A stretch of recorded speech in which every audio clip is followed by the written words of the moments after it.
to Tamil Gospel Tabernacle channel. கர்த்தருடைய பரிசுத்த நாமத்துக்கு மகிமை உண்டாவதாக. தானியேலின் புஸ்தகம் 9ஆம் அதிகாரம் 19ஆம் வசனம் வாசிக்கலாம். தானியேலின் புஸ்தகம் 9:19. ஆண்டவரே கேளும், ஆண்டவரே மன்னியும், ஆண்டவரே கவனியும், என் தேவனே உம்முடைய நிமித்தமாக அதை தாமதியாமல் செய்யும், உம்முடைய நகரத்துக்கும் உம்முடைய ஜனத்துக்கும் உம்முடைய நாமம் தரிக்கப்பட்டிருக்கிறதே என்றேன். கர்த்தருடைய பரிசுத்த நாமத்துக்கு மகிமை உண்டாவதாக. இங்கே தானியேல் தாமதியாமல் செய்யும் என்று 3 காரியத்தை ஆண்டவருடைய சமூகத்தில் விண்ணப்பமாக வைக்கிறார்.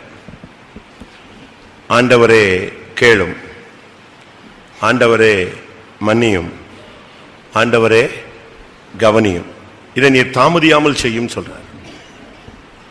சில காரியங்கள் நமக்கு மெல்ல செய்ய நடந்தால் பரவாயில்ல, ஆனால் சில காரியங்கள் சீக்கிரமாக என்ன செய்யணும், நம்முடைய வாழ்க்கையில நடைபெற வேண்டியது இருக்கிறது. பசியா இருக்கிறவனுக்கு 10 நாளுக்கு பிறகு ஆகாரம் கொடுத்து என்ன இல்லை, பிரயோஜனம் இல்லை.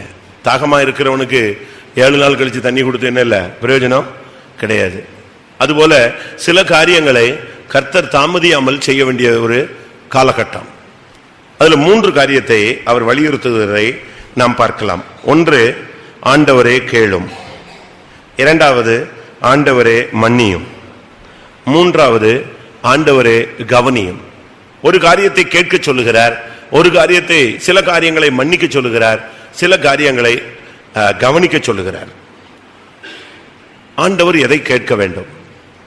ஒன்று, ஆண்டவர் எதை மன்னிக்க வேண்டும், ஆண்டவர் எதை கவனிக்க வேண்டும்.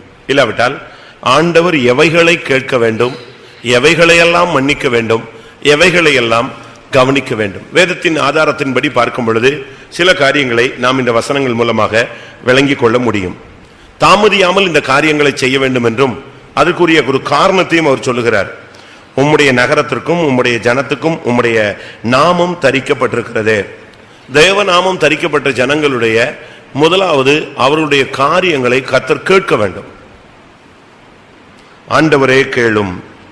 நீங்கள் வேதத்தின் வசனங்கள்ல பழைய ஏற்பாட்டில் புதிய ஏற்பாட்டில் இப்படி நாம் பல காரியங்களை பார்க்கும் பொழுது மனிதர்களுடைய சத்தத்தை கேட்கிறார்கள், சில நேரங்களில் கேட்கிறது இல்லை. ஆண்டவரும் நம்முடைய சத்தத்தை இந்த நாட்களில் கேட்க வேண்டிய ஒரு கட்டத்தில் நாம் தவித்துக் கொண்டிருக்கிறோம். ஆனால் நமக்கு இந்த நாட்களில் ஆண்டவர் கேட்க வேண்டிய சில காரியங்கள் இருக்கிறது. அதனால தான் அவன் சொல்றான், ஆண்டவரே கேளும், ஆண்டவரே மன்னியும், ஆண்டவரே கவனியும். முதலாவது, எதை ஆண்டவர் கேட்க வேண்டும்? நேரம் இருந்தால் இதை ஃபுல்லாவே நம்ம பார்க்கலாம். 2ஆம் ராஜாக்கள் 19ஆம் அதிகாரம் 16ஆம் வசனத்துல ஒரு மனுஷன் கேட்கிறான், ஆண்டவரே இந்த காரியத்தை கேளும். கர்த்தாவே உமது செவியை சாய்த்து கேளும், கர்த்தாவே நீர் உமது கண்களை திறந்து பாரும், சனகரிப் ஜீவனுள்ள தேவனை நிந்திக்கும்படிக்கு சொல்லி அனுப்பின வார்த்தைகளை கேளும். 2 ராஜாக்கள் 19:16 அங்கே ஒரு மனுஷன் இல்லாவிட்டால் ராஜா கர்த்தரை நோக்கி ஒரு விண்ணப்பம் பண்ணுகிறான். அவன் சொல்லுகிறான், கர்த்தாவே நீர் கேளும். எதை கேட்கணும்? தேவனை நிந்திக்கும்படி, ஜீவனுள்ள தேவனை நிந்திக்கும்படிக்கு சொல்லி அனுப்பின வார்த்தைகளை கேளும். சத்துருக்கள் தேவனை நம் நிமித்தமாக நிந்திக்கிறார்கள், நம்மையும் கூட நிந்திக்கிறார்கள். இன்னைக்கு பாருங்க, நமக்கு மரியாதை இல்லாத வார்த்தைகள் கிடைக்கிறது. என்ன உங்க ஆண்டவர் என்ன பண்ணிட்டாரு, என்ன பண்ணிடுவாரு, அவரால் என்ன பண்ண முடியும், இதுவரைக்கும் என்னத்தை செஞ்சுட்டாரு, நீ இத்தனை வருஷமா போறிய, உனக்கு என்ன நடந்துருச்சு, இதெல்லாம் என்னதுதான்? தேவனை குறித்து அவர்கள் உண்டாக்குகிற நிந்தைகள். உன் தேவன் எங்கே என்று அவர்கள் கேட்கிறபடினால், நாள்தோறும் அவர்கள் கேட்கிறபடினால் என் கண்ணீரே எனக்கு உணவாயிற்றுன்னு ஒரு மனுஷன் சொல்றான். இப்ப இன்னைக்கு ஜனங்கள் பல காரியங்களை நம்மிடத்துல கேட்கிறாங்க. ஆனா இந்த இடத்துல அவன் சொல்றான், ஆண்டவரே ஜீவனுள்ள தேவனை ஜனகரி நிந்தித்ததை நீ கேளு. இன்னைக்கு நம்மையும் ஜனங்கள் நிந்திக்கிறாங்க. நிந்தை என்பது ஒரு வாழ்க்கையினுடைய ஒரு பகுதியாக போயிடுச்சு. இன்னைக்கு நம்ம நகை போடுறது இல்லை, பூ வைக்கிறது இல்லை, பொட்டு வைக்கிறது இல்லை, மீசை வைக்கிறது இல்லை, இப்படி ஒவ்வொரு சில காரியங்கள் எல்லாம் மருந்து எடுக்கிறது இல்லை, நல்ல உலக பிரகாரமான ஆடம்பரங்களில் நம்ம கலந்து கொள்றதில்லை, நண்பர்களுடைய வீடுகளில் விசேஷங்களில் கலந்து கொள்றதில்லை. இதனால நம்ம பரியாசம் பண்றாங்க. நிந்தையினுடைய இன்னொரு பெயர் என்னது? பரியாசம். நீ மீசை எடுத்துட்ட பொம்பளை மாதிரி இருக்கான்னு சொல்லுவான். நகையை கலத்திட்டு நீ தாலி அறுத்து மூலி மாதிரி இருக்கிறேன்னு சொல்லுவான். இது எல்லாமே வேதத்தின் படி பார்த்தா என்னதுதான்?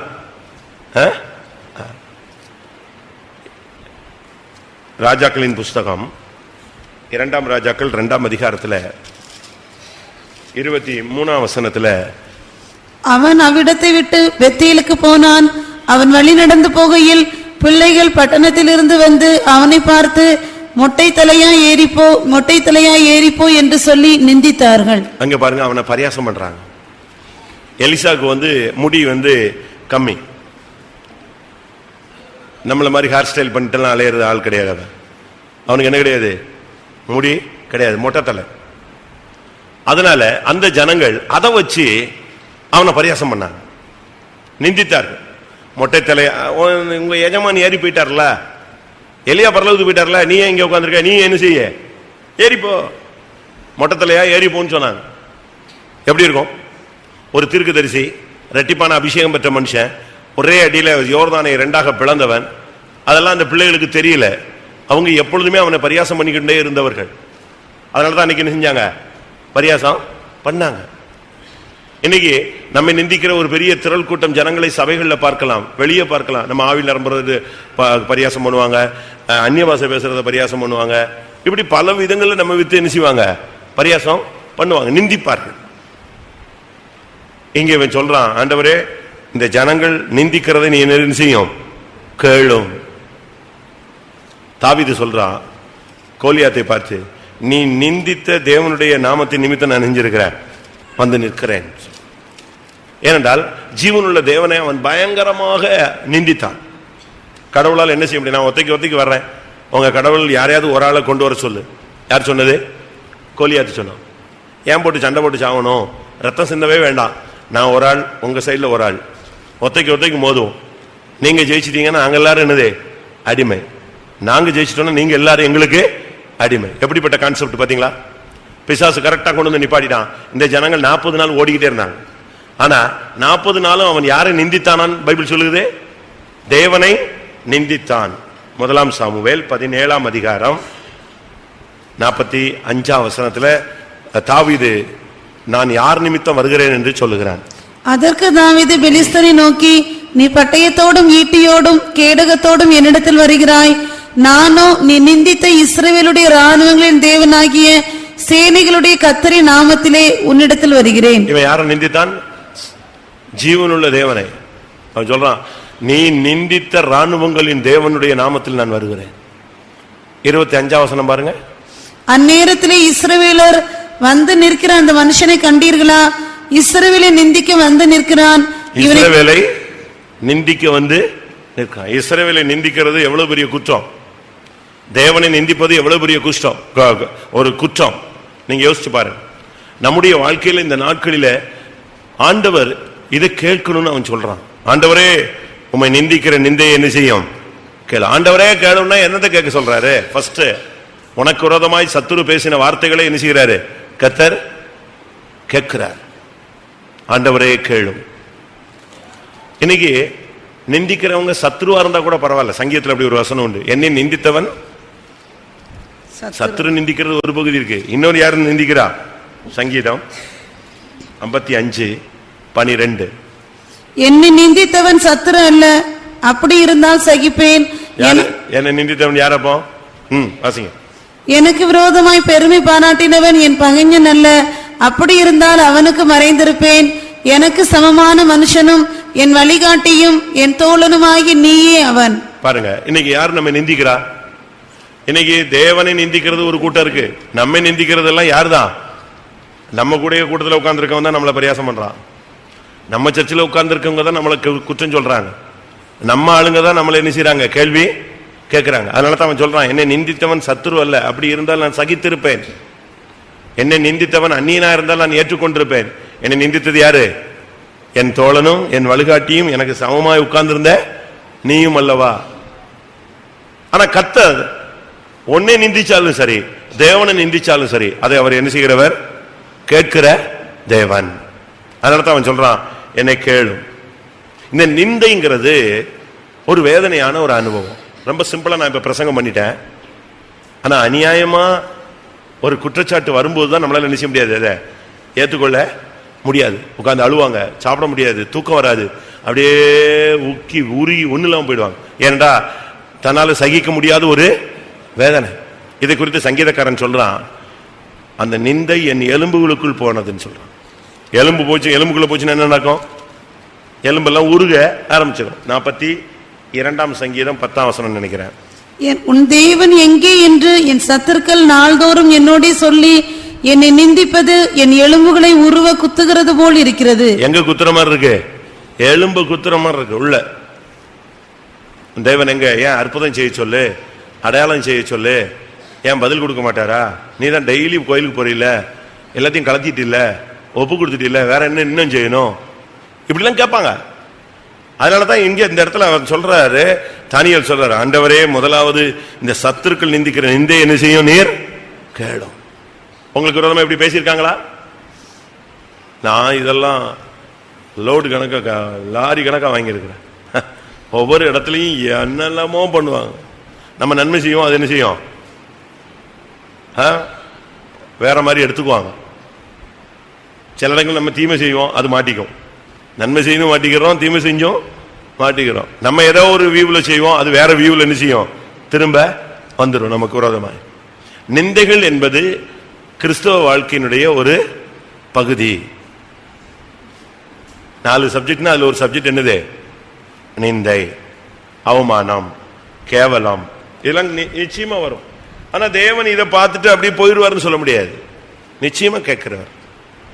யோபுடைய நண்பர்கள் வந்தாங்க, முதல்ல உட்கார்ந்து அவரை பார்த்து அடையாளம் தெரியலன்னு உட்கார்ந்து அழுதவங்க டைம் போக போக என்ன செய்ய ஆரம்பிச்சிட்டாங்க? ஸ்டார்ட் பண்ண ஆரம்பிச்சிட்டாங்க. யோபு எத்தனை தடவை நிந்திச்சாங்க சொல்லுங்க? யோபு 19:3. இப்போது 10 தரம் என்னை நிந்தித்தீர்கள். 10 தரம் நீங்கள் என்ன செஞ்சிட்டீங்க என்னைய? அப்போ ஒரு நிந்தை அல்ல, எத்தனை நிந்தை சொல்லுங்க? அப்ப 10 விதமான கேவலமான குற்றச்சாட்டு யார் மேல வந்தது? யோபு மேல வந்துச்சு. ஆனா பைபிள் சொல்லுகிறது அவன் யாரு? உத்தமன், தேவனுக்கு பயந்தவன், சன்மார்க்கன், பொல்லாப்புக்கு விலகினவன். ஆனா அவன் மேல வந்த குற்றச்சாட்டு என்னது? இப்ப உங்க மேலையும் பாருங்க, பயங்கரமான குற்றச்சாட்டு வரும். பாலிய பிராயம் வந்துட்டாலே சில குற்றச்சாட்டு அதுக்கு சொந்தமானது. கல்யாணம் ஆன பிறகு சில குற்றச்சாட்டு வரும். நம்ம சிரிச்சு பேசிட்டோம்னா அதுல சில குற்றச்சாட்டு. சில இடங்களுக்கு போகக்கூடாததுக்கு போயிட்டா அதுக்கு பல குற்றச்சாட்டு. எல்லாத்துக்குமே குற்றச்சாட்டு. ஜனங்கள் அவன் என்ன கண்ணாடி போட்டிருக்கான்னு நமக்கு என்ன செய்யாது? தெரியாது. இப்ப நீங்க எல்லாம் ஒரு சிலர்லாம் ஃபெக்ஸ் போட்டிருப்பீங்க, அது ஷார்ட்டா லாங்காங்கிறது யாருக்கு தான் தெரியும்? உங்களுக்கு தான் தெரியும். ஒரு சிலர் சும்மா அழகுக்கு போட்டிருப்பாங்க, ஒரு சிலர் தூசி படக்கூடாதுன்னு போட்டிருப்பாங்க, ஒரு சிலர் தன்னுடைய கண்ணு பாதிப்பு வெளியே தெரியக்கூடாதுன்னு போட்டிருப்பாங்க, ஒரு சிலருக்கு கண்ணுல இருந்து தண்ணீர் வடியும் அதுக்காக போட்டிருப்பாங்க. அது அவங்களுக்கு தான் செய்யும் தெரியும். ஒரு சிலர் பார்த்தா தான் பார்க்கறது யாருக்குமே தெரியக்கூடாதுன்னு ட்ரார்க்கா அடிச்சிருப்பான். உள்ள கண்ணை தேடி பார்த்தா கூட கண் தெரியாது. ஆனா அவங்க கண்ணு உள்ள இருந்து கிளியரா எல்லாரையும் கருப்பா பார்த்துக்கிட்டே இருக்கும்.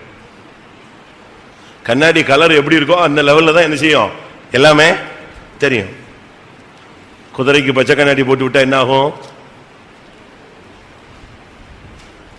குதிரைக்கு பச்சை கண்ணாடி போட்டு விட்டுட்டா புல்லு போடுறவனுடைய தலைமுடியும் புல்லு மாதிரி தான் தெரியும், மீசையும் புல்லு மாதிரி தான் தெரியும், தாடியும் எப்படி தான் தெரியும்? புல்லு மாதிரி தான் தெரியும். நீ போட்டிருக்க கண்ணாடி தான் ரொம்ப முக்கியம். கலர். நம்மை பத்தி பல விதங்களில் நிந்திப்பாங்க, ஒரு நிந்தை அல்ல. யோபு சொல்றார், 10 விசை நீங்கள் என்னை நிந்தித்தீர்கள். 10 விதமான குற்றச்சாட்டு. உன் பிள்ளைலாம் ஏன் செத்துச்சு தெரியுமா? உன் பிள்ளைங்கள்லாம் தேவனுக்கு விரோதமா பாவம் செஞ்சாங்க, அப்படி ஒரு வசனம் இருக்கு. அதனால செத்திருக்கலாம் அப்படின்னு ஒரு கொஸ்டினை வச்சுதான் பேசினாங்க. அப்போ ஒவ்வொரு பாயிண்ட் வரும்போது அவனுக்கு என்ன வரும்? அவனே 10 பிள்ளை செத்து போச்சுன்னு இருக்கான், இப்ப செத்து போனதுக்கு இவங்க காரணம் சொல்றானா? எப்படி இருக்குன்னு யோசிச்சு பாருங்க. ஒவ்வொன்றும் ஒவ்வொரு பாயிண்ட் அவனை வேதனைப்படுத்தினது. ஆனா வேதம் சொல்லுகிறது, யார் நம்ம நிந்திச்சாலும், ஆண்டவர் தன்னை நிந்திச்சாலும், இல்லாவிட்டா ஜனங்கள் தன்னுடைய ஜனங்களை நிந்தித்தாலும், ஆண்டவர் நிந்தித்தாலும், ஆண்டவர் என்ன செய்றார்? அதை கேட்கிறார். எசேக்கியேல் 35:12. இஸ்ரவேலின் மலைகள் பாழாக்கப்பட்டு எங்களுக்கு இறையாக கொடுக்கப்பட்டது என்று நீ அவைகளுக்கு விரோதமாய் சொன்ன உன் நிந்தனைகளை எல்லாம் கர்த்தராகிய நான் கேட்டேன் என்று அப்பொழுது அறிந்து கொள்வாய். ஆண்டவர் சொல்றாரு பாத்தீங்களா, நீ எனக்கு அவைகளுக்கு விரோதமாய் சொன்ன உன் நிந்தனைகளை எல்லாம் நான் என்ன செய்தேன், கேட்டேன். இவன் சொல்றான், ஆண்டவரே கேளும். கேட்டாரா இல்லையா? உங்களுக்கு விரோதமா யாராவது ஏதாவது சொல்லிட்டாங்க, அப்படி பண்ணிட்டாங்க எப்படி பண்ணிட்டாங்கன்னு சொன்னா நீங்க ஆண்டவரே அதை கேளுன்னு சொல்லுங்க. நீங்க அதை வச்சுக்கிட்டு அப்படியே உட்காந்து ஏசப்பா இப்படி சொல்லிட்டாங்களே, நான் அதோட ஊழியத்தை விட்டு போயிடலாம், கோயிலுக்கே போகக்கூடாது, செத்து போயிடலாம் அப்படிலாம் பேசக்கூடாது. என்னைய ஒரு இடத்துல சொல்லிட்டாங்க, காசு பயங்கரமா சேர்த்து வச்சுட்டாரு, புறப்பட்டுட்டாருன்ட்டான். எப்படி இருக்கும்? காசு ரொம்ப சேர்த்துட்டாரு, கிளம்பிட்டாரு அப்படின்னு. நான் எங்க கிளம்புறேன்? நான் தான் ஃபெய்த்தோம் தானே இருக்கேன். இவன் எழுதி போட்டான். சென்ட்ரல் பாஸ்டர் வாசிச்சுட்டு, நீ என்னப்பா காசுலாம் சேர்த்து வச்சுட்டு கிளம்பிட்டியான்னு. நான் சொன்னேன், ஃபெய்த்தோம் வாங்க, என்கிட்ட இப்போ பேக்கில் பாருங்க, அவங்க சொன்ன அமௌண்ட் இருக்கான்னு பாருங்க ஃபர்ஸ்ட். அவன் லட்சக்கணக்கில் சொல்லியிருக்கான், என்கிட்ட 1000 கணக்கில் தான் என்ன செய்யுது, பணமே இருக்கு. இப்படிலாம் வரும். நான் அதை வந்து ரொம்ப டேக் இட் ஈஸியாக எடுத்துக்கிட்டேன். அப்படியே உடனே அப்படியே சொல்லிட்டாங்க, உடனே 3 நாள் உபவாசம், 7 நாள் அப்படியே தண்ணி குடிக்காமலாம் நான் இல்லை. நான் ஒரு நாள் கூட உபவாசம் எடுக்கல. நான் சிரிச்சுக்கிட்டே போயிட்டேன். சார் ரைட்டு, ஏதோ ஒருத்தன் என்ன செய்யறான், பைத்தியம் பிடிச்சிச்சு அவனுக்கு ஒருத்தனுக்கு, அவன் என்ன செய்யறான் பண்றான். அது ரொம்ப சிம்பிளா எடுத்துக்கிட்டேன், ரொம்ப சீரியஸாவே எடுத்துக்கல. நீங்க என்ன செய்வீங்க? அவ்வளவுதான். உடனே எழுத மாட்டான், ரூமை விட்டு வெளியே வர மாட்டான், கதவை பூட்டிக்குவான், ஜன்னலை பூட்டிக்குவான், பாத்ரூம்ல போய் பூட்டிக்குவான், வெளியே வர மாட்டான். ஐயோ என்னை சொல்லிட்டான். தாவீதை வந்து சிமை மண்ணள்ளி போட்டு கல்லள்ளி போட்டு இரத்த பிரியனே பேலியாளின் மனுஷனே தொலைஞ்சுவோன்னு சொன்னான். அப்போ அபிசாய் வந்து சொல்றான், வெட்டிருட்டோம், ஒரே வெட்டிருட்டோமா, இவன் நம்ம இருக்கிற டென்ஷன்ல இவன் வேற மண்ணள்ளி போட்டுட்டு இருக்கான்னா. அப்ப அதுக்கு என்ன சொன்னான் தாவீதே?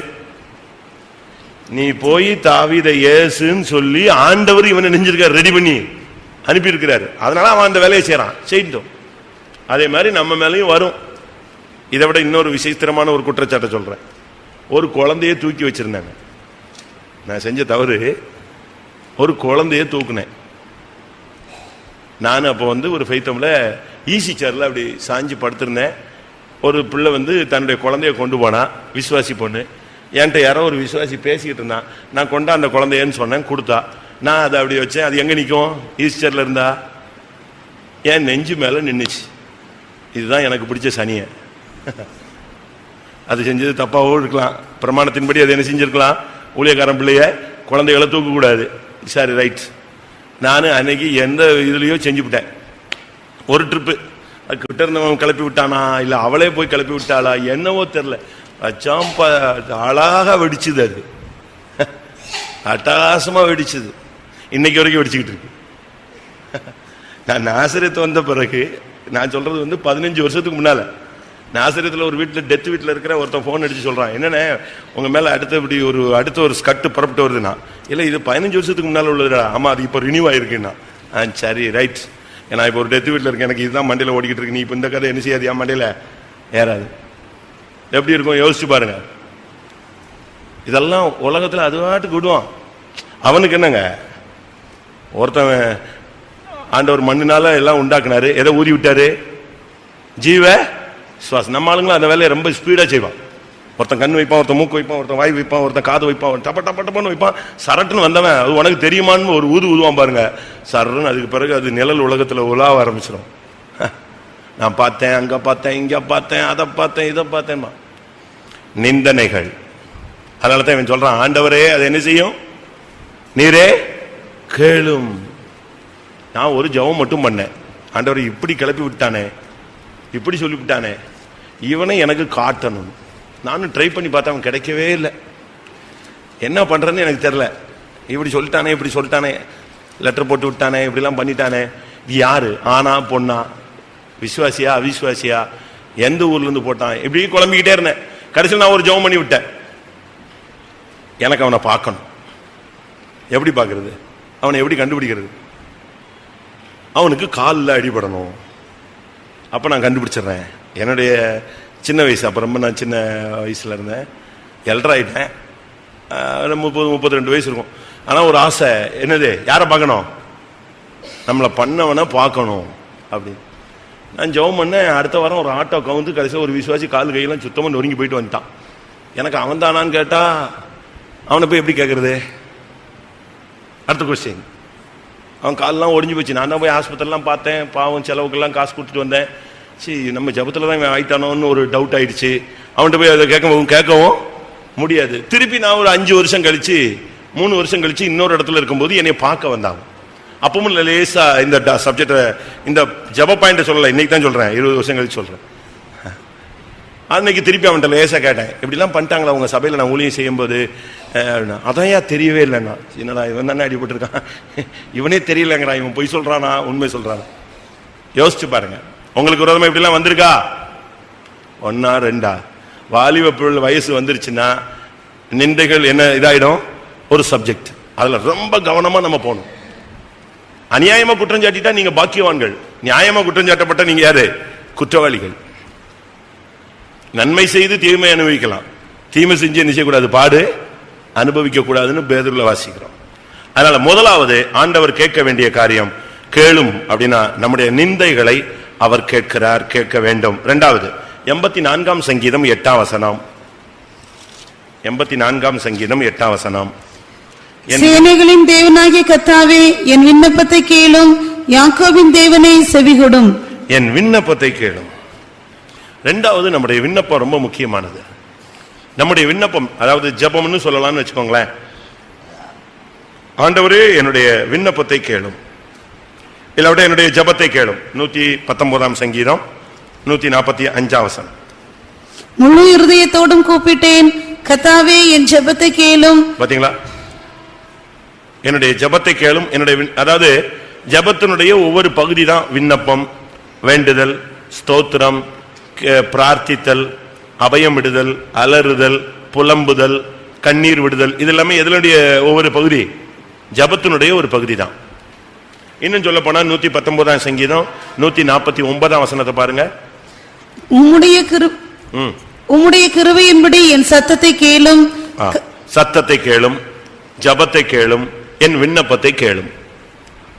ஆண்டவர் நம்முடைய இரண்டாவது நம்முடைய காரியங்களை கேட்க வேண்டியது. ஆண்டவரையே கேளும்னா நம்ம நிந்தித்தது, தேவனை நிந்தித்ததை கர்த்தர் கேட்கணும். அது நம்ம மனசுல ஒரு ஆறாத ஒரு வடு மாதிரி இருக்கு, உள்ளுக்குள்ளேயே இருக்கும். இப்படி சொல்லிட்டாங்களே சொல்லிட்டாங்களே சொல்லிட்டாங்களே சொல்லிட்டாங்களே, அதை கர்த்தர் கேட்கணும்.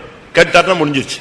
இரண்டாவது நம்முடைய விண்ணப்பம் கேட்கப்படணும், நம்முடைய ஜெபங்கள் கேட்கப்படணும், நம்முடைய சத்தத்தை கேட்கணும். இன்னைக்கு அநேக ஜெபங்கள் கேட்கப்படல, அதான் சொல்றேன், அதுக்கு தான் காரணம் சொல்றேன். அநேக ஜெபங்கள் என்ன செய்யறது இல்ல? கேட்கப்படல. ஏசாயா 1ஆம் அதிகாரத்தில் சொல்லி இருக்கிறது, நீ மிகுதியாய் ஜெபம் பண்ணு, ஆனா நான் கேட்க மாட்டேன்ட்டாரு. அப்ப அப்படி ஒரு ஜெபம் பண்ணிட்டு கிடந்துட்டு கத்திட்டு கிடந்து என்ன பிரயோஜனம்? ஏசாயா 1ஆம் அதிகாரம் 15ஆம் வசனம். நீங்கள் உங்கள் கைகளை விரித்தாலும் என் கண்களை உங்களை விட்டு மறைக்கிறேன், நீங்கள் மிகுதியாய் ஜெபம் பண்ணினாலும் கேளேன். நீங்கள் மிகுதிய எவ்வளவு கத்தி கித்தி மணிக்கணக்கா ஜெபிச்சாலும் நான் என்ன செய்ய மாட்டாத, கேட்க மாட்டேன். அதனாலதான் இவன் சொல்றான், ஆண்டவரே என் ஜெபத்தை நீங்க என்ன செய்யுங்க, தயவு செய்து கேளுங்க. சில நேரத்தில் நீங்க புருஷன் போய் ஏப்பா அதுப்பா இதுப்பா நீ கம்முன்னு எனக்கு தெரியுன்றான். இல்ல நான் ஒரு ட்ரிப் பேசிக்கிறேன், அதை கேளுங்க, அதுக்கு பிறகு நீங்க சொல்லுங்க அப்படிம்பீங்க. நீ இப்படித்தான் சொல்லுவேன், நான் பண்றதெல்லாம் இப்படிதான்மா. ஏன்னா நம்முடைய ஜெபங்கள்ல உள்ளதான வித்தியாச தன்மைகள். சிலர் ஜெபம் ஜெபமே பாவமா மாறிடுது, சிலருடைய ஜெபம் ரிவர்ஸ் ஆயிருது. இந்த சில போஸ்ட்ல போடுவான், இஃப் அன்டெலிவர் என்ன செய்யணும், ப்ளீஸ் ரிட்டர்ன் டு எங்க வந்துரு, இதை திருப்பி இதே அட்ரஸ்க்கு என்னை திருப்பி அனுப்பிடுமா. வாசிங்க அந்த வசனம்.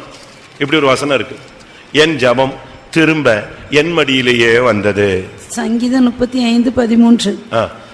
அவர்கள் வியாதியாய் இருந்தபோது ரெட்டு என் உடுப்பாய் இருந்தது, நான் உபவாசத்தால் என் ஆத்மாவை உபத்திரப்படுத்தினேன், என் ஜெபமும் என் மடியிலே திரும்ப வந்தது. எங்க வந்துச்சு? இது போய் எங்க சேரணும்? ஆண்டவருடைய மடியில போய் சேர வேண்டிய ஜெபம் எங்க வந்துருச்சு? ரிவர்ஸ் ஆகி நம்ம மடியில உட்கார்ந்துருச்சுன்னா என்ன பிரயோஜனம்? அப்ளிகேஷன் போட்டுட்டு ரிஜெக்ட்ல திருப்பி வந்தா என்ன பிரயோஜனம்? அதே மாதிரிதான். அதனாலதான் இந்த இடத்துல அவர் சொல்றாரு, ஆண்டவரே கேளும், என் விண்ணப்பத்தை கேளும், என் ஜெபத்தை கேளும், என் கண்ணீரின் சத்தத்தை கேளும், என் ஜெபத்துடைய சத்தத்தை கேளும், உம்முடைய கிருபையின்படி என்னை உயிர்ப்பியும், உம்முடைய பிரமாணங்களை எனக்கு கற்றுத்தாரும். அப்படிலாம் வசனம் இருக்கு. வாசிங்க மறுபடியும் 119:45. முழு இருதயத்தோடு கூப்பிட்டேன். கர்த்தாவே என் ஜெபத்தை கேளும், உம்முடைய பிரமாணங்களை கைக்கொள்ளுவேன். ஒரு தீர்மானம் எடுக்கிறேன் அந்த இடத்துல. என்னைய என் ஜெபத்தை மட்டும் கேளுங்க, இனிமே நான் என்ன செய்வேன்? கரெக்டா பிரமாணத்தை ஃபாலோ பண்ணுவேன், வசனத்துக்கு கீழ்ப்படிவேன், நான் இனிமே இப்படிப்பட்ட தப்பு செய்ய மாட்டேன். அதே 119 149 உம்முடைய கிருபையின்படி என் சத்தத்தை கேளும், கர்த்தாவே உம்முடைய நியாயத்தின்படி என்னை உயிர்ப்பியும். என் ஜெபத்தை கேட்கறது மாத்திரமல்ல, என்னை என்ன செஞ்சிருங்க? உயிர்ப்பியுங்க. நான் உம்முடைய பிரமாணத்தை ஃபாலோ பண்ணுவேன். அழகான ஒரு ஜெபம். அதனால இந்த இடத்துல சொல்றான், ஆண்டவரே என் விண்ணப்பத்தை கேளும். ஒரு ட்ரிப் கேளுங்க, என்னுடைய ஜெபத்துக்கு நீங்க பதில் கொடுங்க, கேட்டு பாருங்க. நம்ம முதலாவது ஆண்டவர் நம்முடைய சத்தத்தை கேட்கிறாருன்னு விசுவாசத்தில் இருக்கணும். கேட்கிறாரா இல்லையா? கட்டாயம் கேட்கிறார். நீங்க சும்மா உட்காந்துட்டு கர்த்தாவே 2 அதிகாரம் படிப்பேன் அப்படின்னா கூட அது என்ன செய்வாரு? இவன் என்னத்த 2 அதிகாரம் படிக்கிறதுப்பா, வேலையை பார்த்து போ அப்படின்னா போயிடுவாரு? அப்படிலாம் போக மாட்டாரு. கரெக்டா கேட்பாரு. பொருத்தனைங்கிறது அவருக்கு ரொம்ப இன்ட்ரெஸ்டான சப்ஜெக்ட். ஒருத்தன் பொருத்தனை பண்ணிட்டான், அதை ரொம்ப கவனமா கத்தர் கேட்பாராம். வாசிங்க அப்படி ஒரு வசனம். கேட்கிறார். 61 சங்கீதம் 58 வசனமா வாசிங்க. கேட்கிறார். 61 இல்லையா? 61:5 வாசிங்க. சாரி, தேவனே நீர் என் பொருத்தனைகளை கேட்டீர். கரெக்டா கேட்பாரு, மறந்தே போக மாட்டார். யாக்கோபு ஒரு பொருத்தனை பண்ணிட்டு 20 வருஷம் அதை மறந்துட்டானா. 20வது வருஷத்துல அவன்கிட்ட பேசும் பொழுது ஆண்டவர் பாருங்க எப்படி நாசுக்கா பேசுறாரு பாருங்க. மகனே நான் உனக்கு தரிசனமான இடத்தில் அப்படின்னு சொல்லல, என்ன செஞ்சாரு? நீ எனக்கு பொருத்தனை பண்ணின இடத்தில் உனக்கு தரிசனமான தேவன். அப்படியாவது கொஞ்சம் மண்டையில ஏறுதா, கொஞ்சமாவது அவனுக்கு சூடு சோர்னை வருதான்னு பார்த்தாரு. அது சுத்தமா மரமாட்ட மாதிரி ஒன்னு ஒர்க் அவுட் ஆகும். வாசிங்க அந்த வசனம். ஆதியாகமத்துல 31:13. நீ தூணுக்கு அபிஷேகம் செய்து எனக்கு ஒரு பொருத்தனையை பண்ணின பெத்தேலிலே. ஏன் இதெல்லாம் மென்ஷன் பண்றாரு? தூணுக்கு அபிஷேகம் பண்ணினா கரெக்ட், நான் உனக்கு தரிசனமான கரெக்ட். ஆனா என்ன சொல்லிட்டு சொல்றாரு? அந்த இடத்துல ஒரு பொருத்தனை பண்ணினாயே அந்த தேவனாகிய கர்த்தர் நானேனாரு. திருப்பி அவனுக்கு எது ஓடல, ஒண்ணு வேலை செய்யல. சூழ்நிலைகளின் மத்தியில நீங்கள் என்னென்ன பொருத்தனை பண்ணீங்க அதெல்லாம் கர்த்தர் கேட்கிறார். சரி, நம்ம சப்ஜெக்ட்டுக்கு வருவோம். ஆண்டவரே என் ஜெபத்தை கேளும், என்னை நிந்தித்த நிந்தனையை கேளும். 1. 2வது என்னுடைய ஜெபத்தை கேளும். 3வது எரேமியா 18:19. எரேமியா 18:19. கர்த்தாவே நீர் என்னை கவனித்து என்னோட வழக்காடுகிறவர்களின் சத்தத்தை கேளும். வழக்காடுகிறவர்களின் சத்தம். முதலாவது நிந்தித்தவர்களுடைய சத்தத்தை கேளும். 2வது யாருடைய சத்தம்?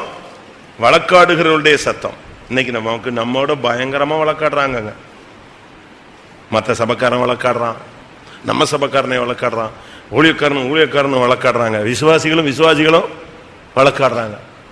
இன்னைக்கு பாருங்க, இந்தியாவில் எத்தனையோ 1000 வழக்குகள் என்ன செய்யுது கோர்ட்ல அப்படி தேங்கி கிடக்குது. எத்தனையோ 1000 வழக்குகள். இப்ப சமீபத்தில் ஒரு புதுசா ஒரு சட்டம் கொண்டு வந்திருக்காங்க. என்ன அதாலத்தா, லோக் அதாலத், ஒரு புதுசா ஒன்று கொண்டு வந்திருக்காங்க. அதாவது எல்லா கேஸையும் ஜெயிலில் போய் உட்காந்தே விசாரிக்கிறது. அப்படி விசாரிச்சதுல இப்போ எத்தனையோ வருஷமா உள்ள கிடந்தவெல்லாம் எங்க வந்துட்டான்? போன வாரம் வெளியே வந்துட்டான். 1000கணக்கான பேர். ஏன்னா இது விசாரணை சீனியாரிட்டியில போட்டு விட்டா இவன் ஜெயில கிடந்தே செத்து போயிடுவான். இப்ப கவர்மெண்ட் ஒரு புது சிஸ்டம் கொண்டு வந்து பட்டன்னு அவ்வளோ கேஸையும் வழக்கு எல்லாத்தையும் விசாரிக்கிறது. அவனுக்கு 4 வருஷம் ஜெயில் போடணும். இவன் விசாரணைன்னு சொல்லிட்டு எத்தனை வருஷம் இருக்கான்? உள்ள 7 வருஷம் இருக்கான். அது தப்பு இல்லையா? உடனே இப்ப பாருங்க, நீங்க சமீபத்தில் பேப்பர்ல படிச்சிருப்பீங்க, தமிழ்நாட்டிலேயே எத்தனையோ 1000கணக்கான பேர் நெஞ்சிட்டாங்க, விடுதலை ஆயிட்டான் ஒரே நாள்ல. காலையில உட்காந்து நீ என்ன தப்பு செஞ்ச, தப்பு ஏத்துக்கிட்டியா? ஏத்துக்கிற, ரைட். எத்தனை 1000 ஃபைன் கட்டுவேன், உடனே கட்டு. உடனே நீ தப்பு செஞ்சானா? ஆமா தப்பு செஞ்ச. அதுக்கு எத்தனை வருஷம் இருந்திருக்க? இந்த சட்டத்தின்படி இந்த ஆளுக்கு எத்தனை வருஷம் தான் இருக்கணும்? 6 மாசம் தான். 1.5 வருஷம் இருக்கான், வெளியே அனுப்பு. உடனே. இதே போல நம்முடைய வழக்கம் ஆண்டவர்கிட்ட கிடக்கு. இருக்கா? பைபிள்ல சொல்லி இருக்கிறது, சியோனின் வழக்கு, விதவையின் வழக்கு, ஏழையின் வழக்கு. இப்படிலாம் பல வழக்குகளை பத்தி பைபிள் சொல்லுது. ராகேல் சொல்றா என்னுடைய வழக்கு, ராகேலுக்கு ஒரு வழக்கு இருக்கு. இப்படிலாம் பைபிள்ல நீங்க எத்தனையோ காரியங்களை படிக்கலாம். ஆண்டவர் சொல்றாரு யூதாவோடு எனக்கு ஒரு வழக்கு இருக்குன்னு. அவன் பண்ண சேட்டைக்கு என்னது? ஆண்டவருக்கு வழக்கு யார் மேல இருக்கு? யூதாவிட்ட சொல்றாரு உன்னோட எனக்கு ஒரு வழக்கு இருக்கு. இப்படி பார்த்தா நம்மோடு வழக்காடுகளுடைய சத்தத்தை, வழக்காடுறவன் என்ன சொல்றான்? அவன் மேல குற்றம் சொல்றான். வழக்காடுறவன் என்ன சொல்றான்? நமக்கு ஆப்போசிட் டீம் என்ன செய்யுது? நமக்கு விரோதமா குற்றம் தானே சொல்றான். அதனால தான் அந்த இடத்துல சொல்லி இருக்கிறது, ஆண்டவரே எங்களோடு வழக்காடுகளுடைய சத்தத்தை நீர் கேளும். என்னோடு வழக்காடுகளின் சத்தத்தை கேளும். வழக்காடுறவன் என்ன சொல்லுவான்? நீ பரிசுத்தவன் சொல்லுவான். என் இடத்த எடுத்துட்டான், என் பணத்தை எடுத்துட்டான், என் வாழ்க்கையை கெடுத்துட்டான், இவன் விசுவாசியா, இவன்லாம் பைபிள் தூக்க லாயக்கா, இவன் ஏன் பெந்தேகோஸ்துக்கு போறான் சொல்றானா? இன்னைக்கு இதுதான் சொல்லி கொடுத்தாங்களா அப்படிமாங்க. நீங்க கூட்டம் முடிச்சுட்டு இன்னைக்கு ஒரு ருத்ரதாண்டவ வீட்டில் போய் ஆடிட்டீங்கன்னா என்ன நடக்கும்? ஓஹோ இன்னைக்கு இதுதான் சொல்லி கொடுத்தாங்களா அப்படிமா. உங்களுக்கு இன்னும் சுருன்னு ஏறும், இன்னும் ஸ்பீட் ஆயிடுவீங்க நீங்க. அப்படிதானே? இங்கே சொல்லி என்னோடு வழக்காடுகளின் சத்தத்தை கேளும். உனக்கு விரோதமாய் பல வழக்குகள் இருக்கிறது, பல வல்லமைகள் போராடுது. பிசாசு போராடுறான், செய்வினை ஆவிகள் வழக்காடுது, இல்ல விழுந்து போன வல்லமைகள் போராடுது. அநியாயமா நமக்கு விரோதமா என்னெல்லாமோ பேசுறாங்க, என்னெல்லாமோ செய்யறாங்க. 3 காரியத்தை கேட்கும்படியாக அவன் சொல்றான். ஆண்டவரே கேளும், என்னை நிந்திக்கிறவருடைய காரியங்களை கேளும், என் ஜெபத்தை கேளும். 3வது என்னோட வழக்காடுடைய சத்தத்தை. கர்த்தர் அந்த சத்தத்தை கேட்டார்னா அவர் வழக்காடுவார். உன்னோடு வழக்காடுகளோடு என்ன செய்வேன்? நான் வழக்காடுவேன். நான் ஒரு கோர்ட்டுக்கு போயிருந்தேன் ஒரு இடத்துல. அங்க 2 வக்கீலும் காரசாரமா வழக்காடுறாங்க. இவன் அவர் லார்ட், அவர் ஆனர், அவர் இவர்னு கத்துறான் போட்டு, அவன் இவன் இல்லவே இல்லைன்ட்டு அவன் கத்துறான். 2 பேரும் பயங்கரமா பேசுறாங்க. அந்த ஜட்ஜி கால் ஊனமான ஆளு. அவரு அழகாக நொண்டி நொண்டி அதில் உட்காந்துக்கிட்டாரு, அந்த ஜட்ஜோட சீட்ல உட்காந்துக்கிட்டாரு. இவங்க புட்டிச்சு கத்துறான் 2 பேரும். ஜனங்களெல்லாம் என்ன நடக்க போகுதுன்னு பார்த்துட்டு இருக்காங்க. ஜட்ஜி பேனாவை சுத்தி விட்டுட்டு இருக்காரு. எல்லாரும் பார்த்துட்டு இருக்காங்க, என்னடா ஜட்ஜி பேனாவை சுத்தி விட்டுட்டு இருக்காங்க. இவங்க 2 பேரும் நின்றுட்டு இருக்காங்க. பயங்கரமான வழக்காடு, ரொம்ப காரசாரமா போகுது. ஜனங்கள்லாம் ஜன்னல்ல, அங்க நானும் ஒரு ஜன்னல் நின்று பார்த்துட்டு இருக்கேன், என்ன பண்ண போறான் அந்த ஜட்ஜின். அவரு அப்படியே சுத்தி விட்டுட்டு சரி 28ஆம் தேதி அடுத்த வயதா போயிட்டு வந்துட்டான். இவன் 2 பேரும் கத்தி ஓச்சு போயிட்டாங்க, எந்திச்சு வெளியே வந்துட்டான். இவங்களை கத்த விட்டு அவன் சும்மா போறதில்ல, அவன் நோட் பண்ணிக்கிட்டே இருக்கான். அவனுக்கு இவங்க கத்துறது முக்கியம் இல்ல, எது முக்கியம்? என்ன பாயிண்ட் இவன் வழக்காடுறான், இவன் நிரூபிக்க பாக்குறானா, இவன் தப்புறதுக்கு பாக்குறானா, இதுதான் நோட்டு. அவ்வளவுதான், ரைட், நோட் பண்ணிக்கிட்டேன், ஓகே, அடுத்த விசாரணை அடுத்த வாரம் 28 போயிட்டு வந்துட்டான். இவன் 2 பேரும் வெளியே வந்துட்டு என்னாச்சு, அதான் போட்டார வாய்தா, போயிட்டு வா, கிளம்பு. அதே மாதிரி ஜட்ஜ்மெண்ட் அன்னைக்கு பாத்தீங்கன்னா அப்படியே கோர்ட் நிசப்தமா இருந்துச்சு. வந்தா டக்கு டக்கு டக்கு டக்குன்னு ஒரு தீர்ப்பு, அவ்வளவுதான். தீர்ப்பு மோசமா இருந்தா பேனா வெனிஞ்சிடுறாங்க. அப்படி நிப்ப டப்புன்னு ஒரு ஓடி ஒடிச்சு தூக்கி போட்டு அடுத்த பேனா எடுத்துவான். தீர்ப்பு கசப்பான தீர்ப்பு. கர்த்தர் இந்த வழக்கெல்லாம் என்ன செய்யறாரு? கேட்கிறாரு. ஏழையின் வழக்கு இங்கே ஏறாது, அம்பலத்தில் ஏறாது, ஆனா எங்க ஏறும்? மேலே ஏறும். ஏனென்றால் அவர் ஐஸ்வர்யவானை மதிக்கிறது இல்லை, பைபிள் அப்படி சொல்லுது. ஏழைகளுடைய வழக்கு அவருக்கு கட்டாயம் என்ன செய்யும்? ஏறும். அவர் நியாயம் விசாரிப்பார், சத்தியத்தின்படி நியாயம் விசாரிப்பார், பக்தி இல்லாதவர்களோடு அவர் வழக்காடுவார். இப்படிலாம் பைபிள்ல சொல்லியிருக்கு. 2வதாக ஆண்டவரே, சப்ஜெக்ட் வாங்க, ஆண்டவரே மன்னியும். ஆண்டவரே கேளும், என்னை நிந்திக்கிறவனுடைய சத்தத்தை கேளும், என்னுடைய ஜபத்தை கேளும், என்னோடு வழக்காடுடைய சத்தத்தை கேளும். அடுத்த பாயிண்ட் என்ன எதுல வர்றாரு? ஆண்டவரே எனக்கு மன்னியும். நம்முடைய பகுதியில சில காரியங்களுக்கு நம்ம மன்னிப்பு கேட்டே ஆகும். மனுஷன் மன்னிப்பு கேட்கறது ஒண்ணு இருக்கு, அடுத்து தேவனிடத்துல மன்னிப்பு கேட்கறது ஒண்ணு இருக்கு. பாஸ்டர் டிவி அழகா சொல்லுவாரு, உன்னை கூட நீ மன்னிக்கணும் பாரு. உனக்கு விரோதமா செஞ்சவங்ககிட்ட மன்னிப்பு கேட்கறது, மன்னிக்கிறது ஒரு பகுதி இருக்கு. நீ யாருக்கு விரோதமா செஞ்சிட்டேன்னா மன்னிப்பு கேட்கறது ஒரு பகுதி இருக்கு. இப்படி சொல்லிட்டே அவர் சொல்றாரு, நீ மன்னிப்பது மன்னிப்பு கேட்பது. அடுத்து ஒரு பாயிண்ட் சொல்றாரு, உன்னையே நீ மன்னிக்கணும் பாரு. அடுத்த பாயிண்ட் சொல்றாரு, தேவனை நீ மன்னிக்கணும் பாரு. இது ரெண்டு சாத்தியமா? உங்களுக்கு இந்த சப்ஜெக்ட் கேட்டிருக்கீங்களா? தேவனை மன்னிப்பது, உன்னை மன்னிப்பது. உன்னை மன்னிப்பதுன்னா இந்த தற்கொலை பண்றவங்களாம் தன்னை மன்னிக்காதனால தான் சாவுறான்.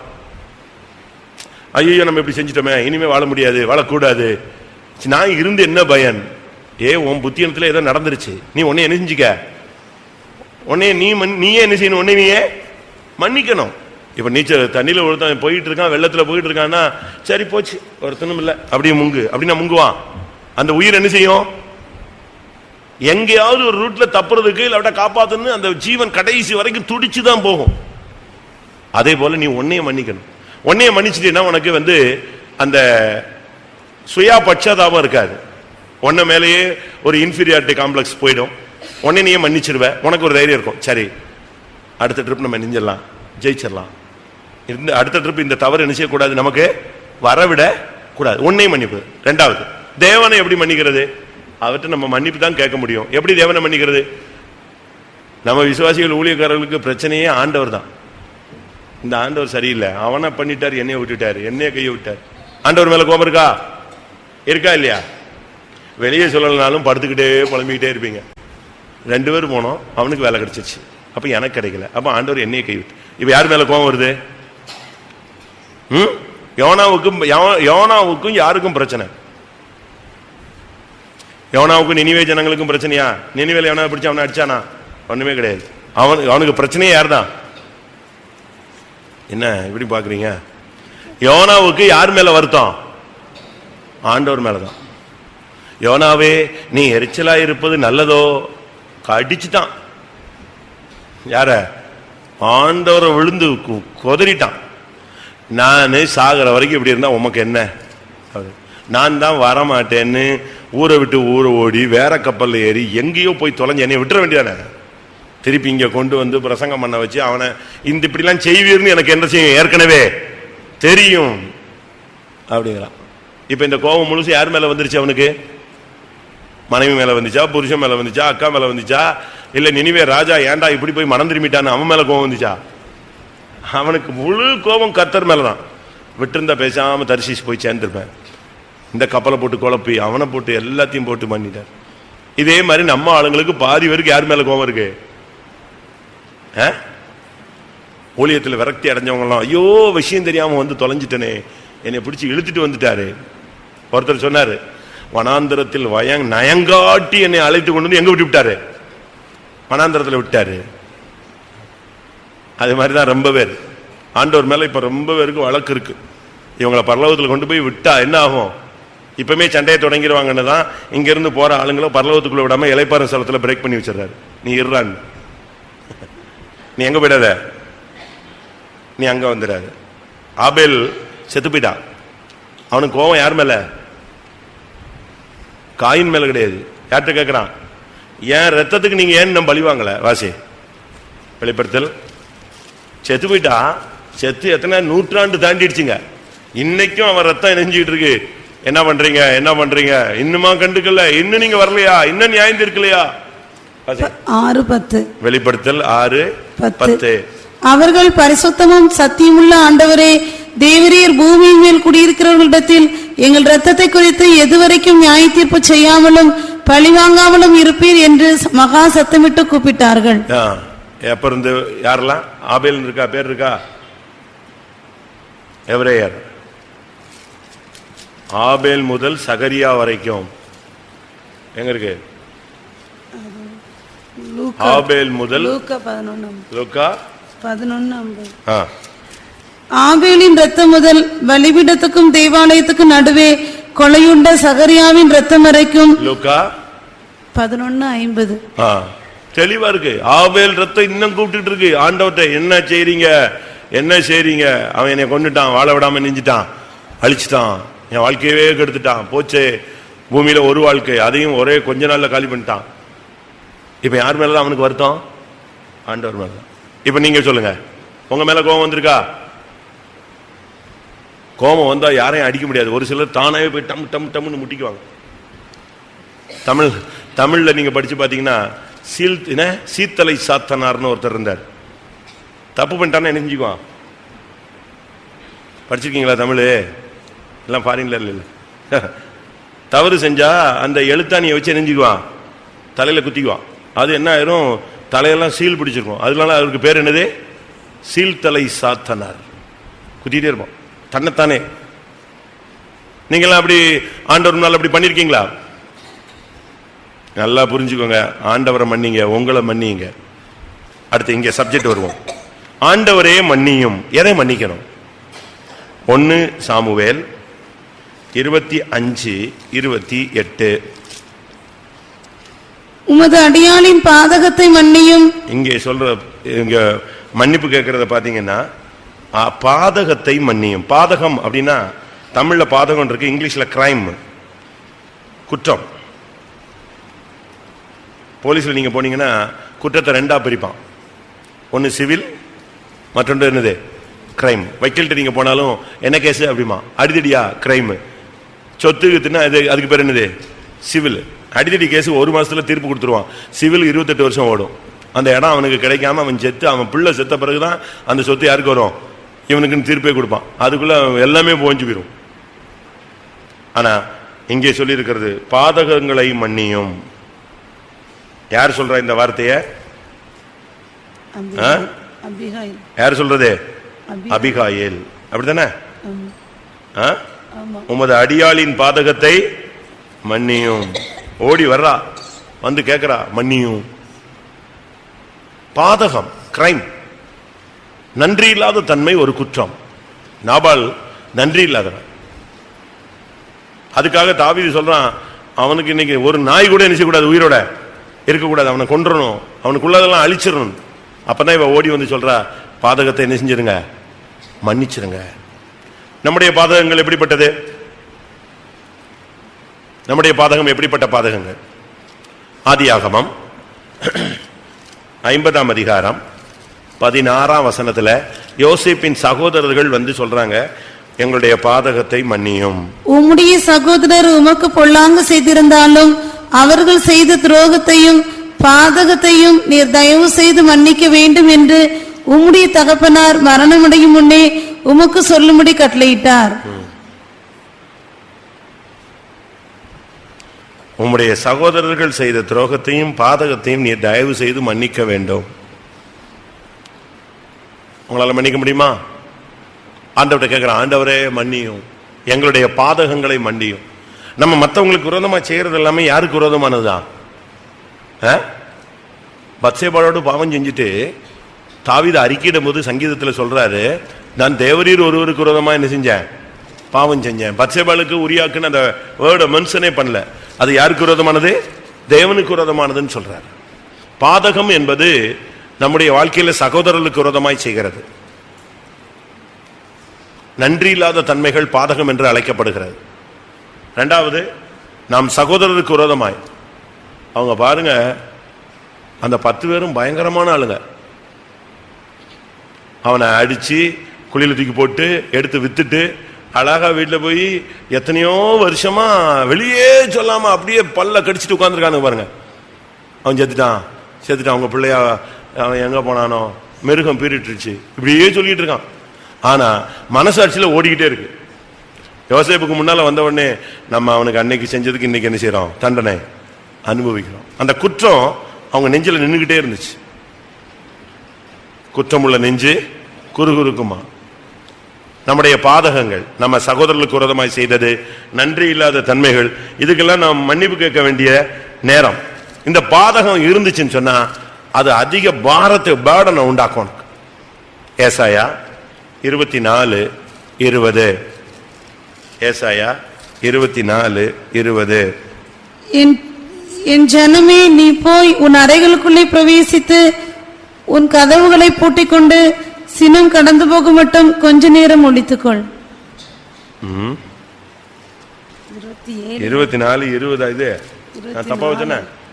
நான் என்ன சொன்னேன்? ஏசாயா 26 தப்பா சொல்லிட்டேனா?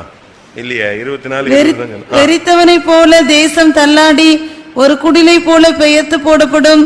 அதன் பாதகம் அதன் மேல் பாரமாய் இருக்கையால் அது விழுந்து போம், இனி எழுந்திராது. பாதகம் நம்ம மேல இருந்துச்சுன்னா அது பாரமாயிடும். குற்றங்கள் நம்ம மேல இருக்கும்போது ஒரு நாள் நம்ம விழ வச்சிடும், அது நம்மளை எழும்ப விடாது. அதனால தான் சொல்லி இருக்கிறது, ஆண்டவரே என்னுடைய பாதகங்களை நீங்க நெஞ்சிருங்க, இப்பவுமே மன்னிச்சிருங்க. ஆண்டவர் மன்னிச்சிட்டாருன்னா முடிஞ்சிருச்சு, அது ஃபைல் க்ளோஸ். சகல பாவங்களையும் இயேசு கிறிஸ்துவின் ரத்தம் சகல பாவங்களையும் நீக்கி நம்மை சுத்திக்கும். அதுக்கு ஒரு தெசலோனிக்கேல இந்த பிரதர் என்ன பிரசங்கம் பண்ணாரு, பாவங்களை நீக்கி சுத்திகரிக்கிறது இல்ல, பாவத்தோட ரெக்கார்டையே நீக்கி என்ன செய்யுது, அது சுத்திகரிக்கிறான். மூல மொழிபெயர்ப்புல அந்த ரெக்கார்டே எடுத்துருது, சுத்தமா பதிவு செய்யப்பட்ட பாவம் முற்றிலும் என்ன செய்யப்படுகிறதே, அகற்றப்படுது, பதிவிலிருந்தே வெளியே போயிடுது. நீங்க யோசிச்சு பாருங்க.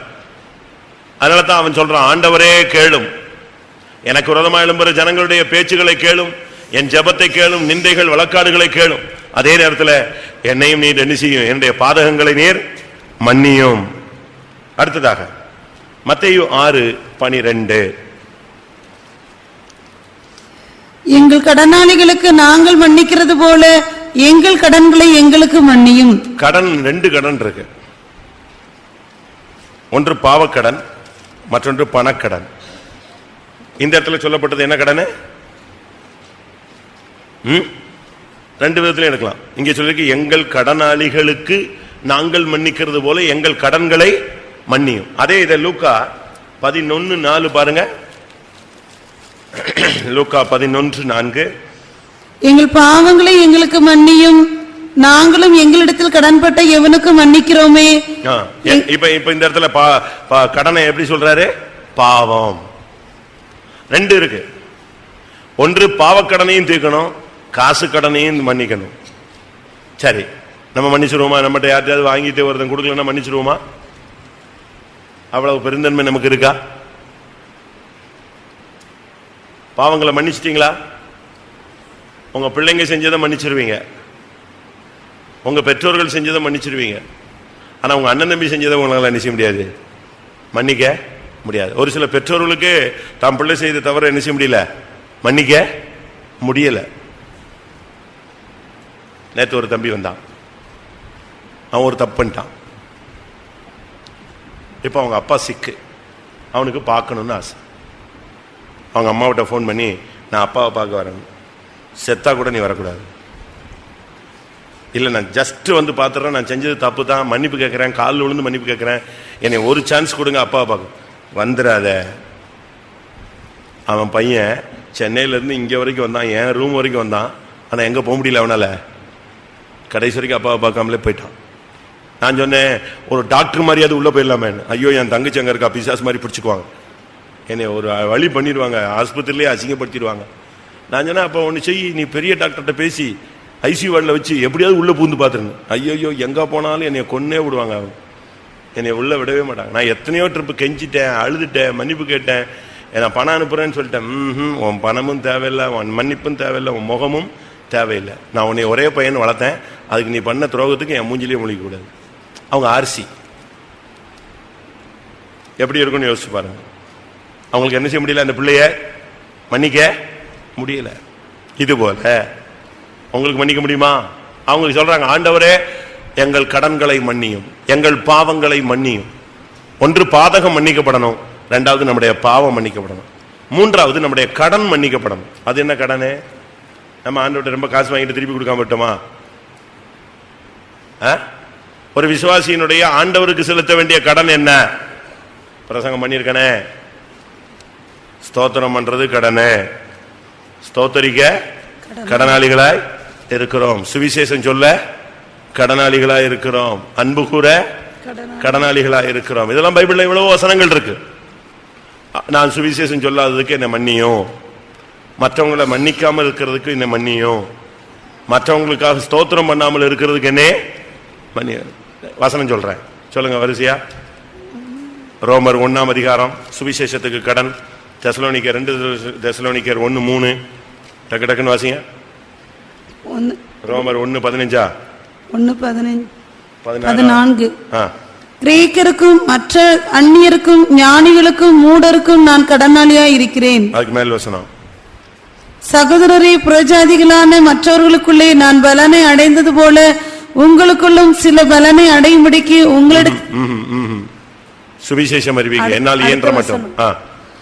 ஆகையால் ரோமபுரியில் இருக்கிற உங்களுக்கும் என்னால் இயன்ற மட்டும் சுவிசேஷத்தை பிரசங்கிக்க விரும்புகிறேன். சுவிசேஷம் அறிவிக்க கடனாளிகள் 2 தெசலோனிக்கர் 1:3.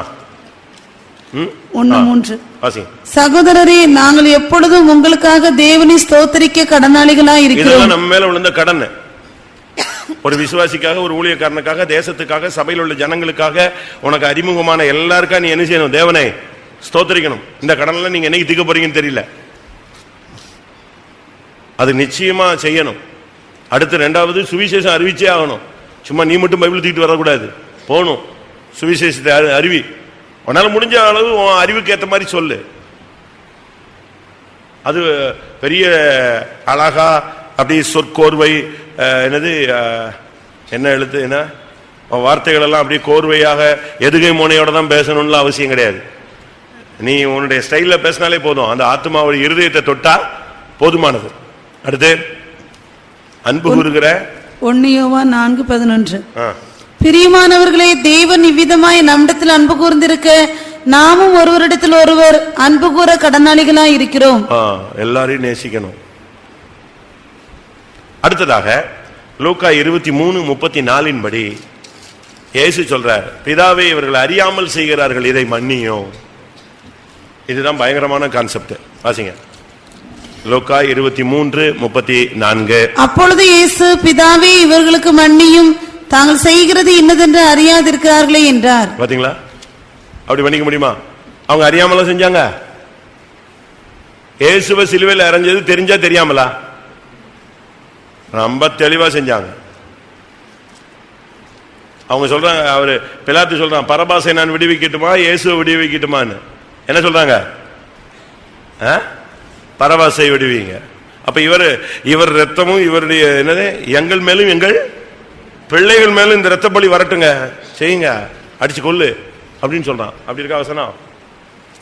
அவங்க எங்கள் மேலும் எங்கள் பிள்ளைகள் மேலும் வரட்டும் சொல்லி ஏத்துக்கிட்டு சிலுவையில் அறைஞ்சது. ஆனா இயேசு சொல்றாரு, எப்படி சொல்றாரு? இவர்கள் அறியாமல் செய்கிறார்கள்.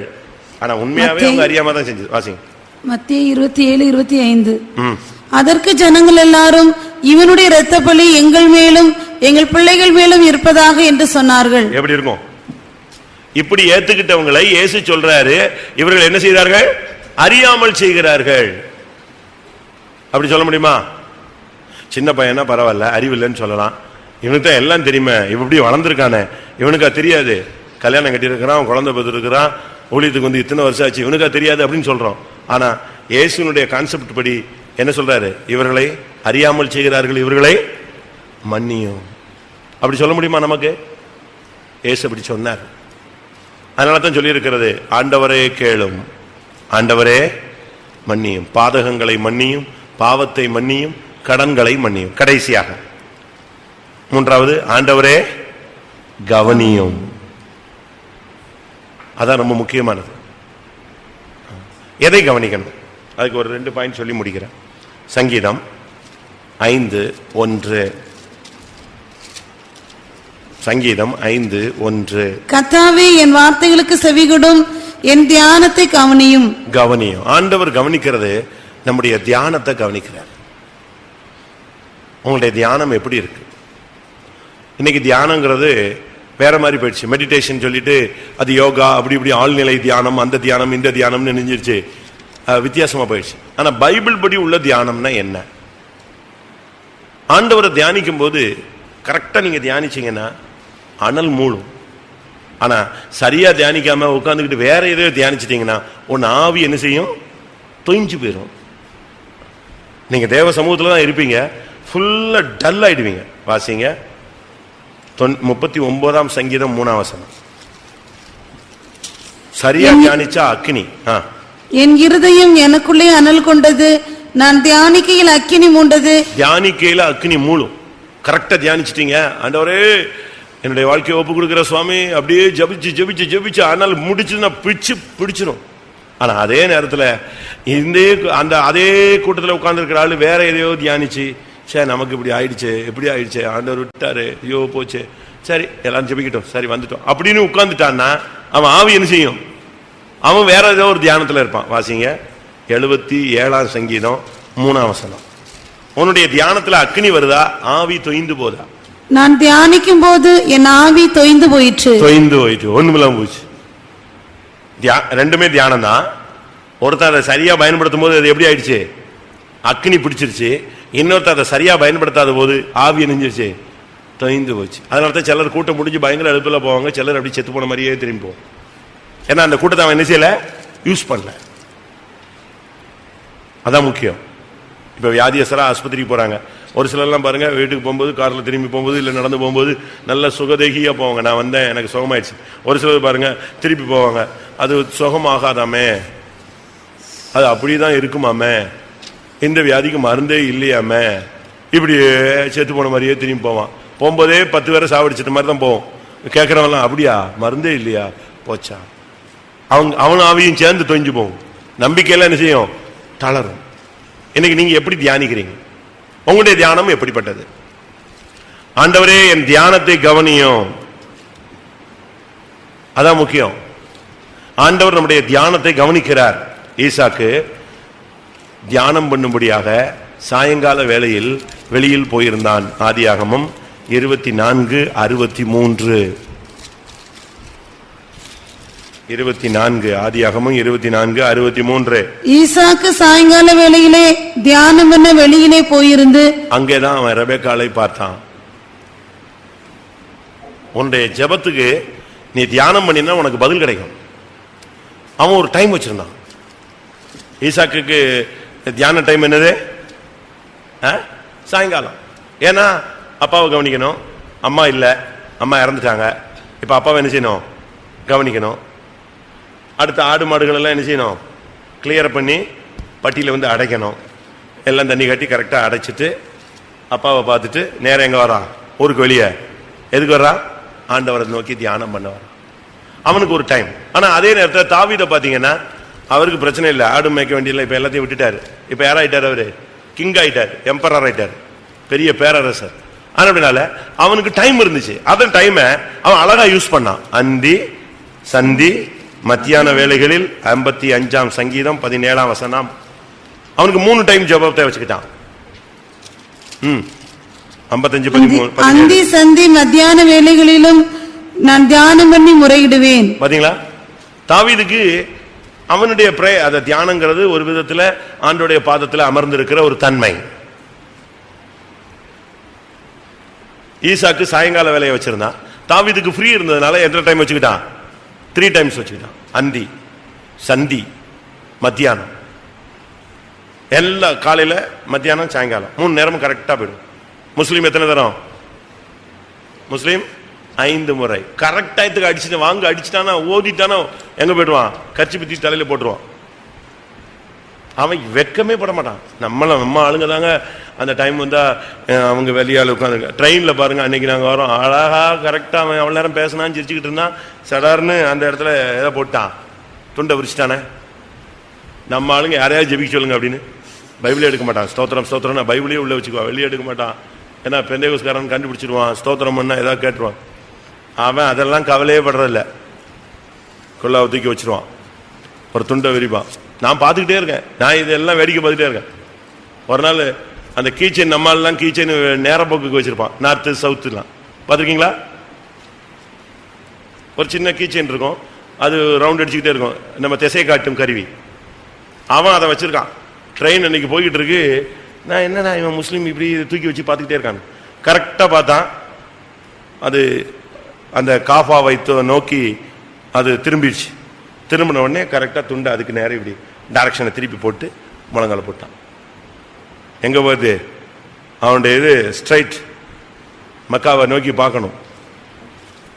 இதே பழக்கம் தானியலுக்கு இருந்துச்சு. மக்காவை நோக்கி பார்க்கல, எங்க நோக்கி பார்த்தான்? தானியேல் தான் 3 தரம் செய்து வந்தபடி எருசலேமுக்கு நேராக தன் பலகணிகளை திறந்து வைத்து, எருசலேமுக்கு நேரம் ஜெபிக்கிற பழக்கம். நீ மக்கா மதினா பாரு, நான் எருசலேமை பார்க்கிறேன்னா டக்குனே தானியேல் 6:10. தானியேலோ வென்றான், அந்த பத்திரத்துக்கு கையெழுத்து வைக்கப்பட்டது என்று அறிந்த போதிலும் தன் வீட்டுக்குள்ளே போய் தன் மேலறையிலே எருசலேமுக்கு நேராக பலகணிகள் திறந்திருக்க. பாத்தீங்களா, எருசலேமுக்கு நேராக அவன் ஜெபிச்சான். நீங்க எங்க நோக்கி ஜெபிக்கணும்? ஏசாயா எங்க நோக்கி ஜெபிச்சாரு? எசேக்கியா எங்க நோக்கி ஜெபிச்சாரு? நம்ம ஆளுங்க வந்து ரொம்ப வீக், பைபிள்ல ரொம்ப வீக். உங்களுக்கு எங்கேயோ இந்த சிஎஸ்எஸ் ஸ்கூல்ல எங்கேயோ ஒரு போட்டி வைக்கிறேன், அதுக்கு வேணா உங்களை சேர்த்து விடலாம். அப்படியாவது கொஞ்சம் பைபிள் படிங்க. நம்முடைய ஜெபம் என்ன? எசேக்கியாவும் ஏசாயாவும் வானத்தை நோக்கி அபயமிட்டார்கள். வாசிங்க. 2 நாளாகமம் 33:32-20.